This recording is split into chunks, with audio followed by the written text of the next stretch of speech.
ঐতিহাসিক ল্যান্ডমার্ক বাংলাদেশ। জাতীয় স্মৃতিসৌধ এর অপর নাম বলা হয় সম্মিলিত প্রয়াস, যা ঢাকা সাভারে নবীনগরে অবস্থিত জাতীয় স্মৃতিসৌধ। এই স্মৃতিসৌধ সম্পর্কে জানতে হলে আমাদের চলে যেতে হবে বহু বছর পেছনে। বঙ্গবন্ধু শেখ মুজিবুর রহমান 16 ডিসেম্বর 1972-এ ভিত্তিপ্রস্তর স্থাপন করেন এবং 1978 খ্রিস্টাব্দে রাষ্ট্রপতি জিয়াউর রহমান এই স্মৃতিসৌধ নির্মাণের উদ্যোগ গ্রহণ করেন। 1978-এ জুন মাসে প্রাপ্ত 57টি নকশার মধ্যে সৈয়দ মাইনুল হোসেন প্রণীত নকশাটি গৃহীত হয়। 1979 খ্রিস্টাব্দে মূল স্মৃতিসৌধের নির্মাণ কাজ শুরু হয় এবং 1982 সালে এর নির্মাণ কাজ শেষ হয়।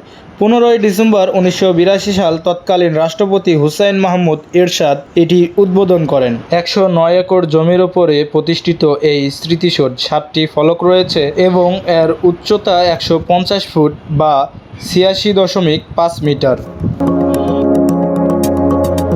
তথ্য মতে এখানে মুক্তিযুদ্ধের নিহত 10টি গণকবর রয়েছে এবং বিদেশি রাষ্ট্রনায়কগণ সরকারিভাবে বাংলাদেশে সফরে আগমন করলে এই স্মৃতিসৌধে শ্রদ্ধা নিবেদন করেন বা রাষ্ট্রচরের অন্তর্ভুক্ত।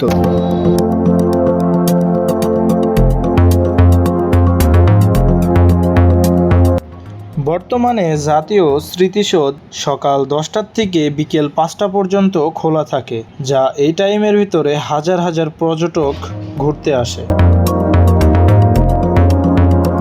জাতীয় স্মৃতিসৌধে যারা ঘুরতে আসবেন তারা সকাল 10টার পরে আসবেন এবং বিকেল 5টার আগে স্থান ত্যাগ করবেন।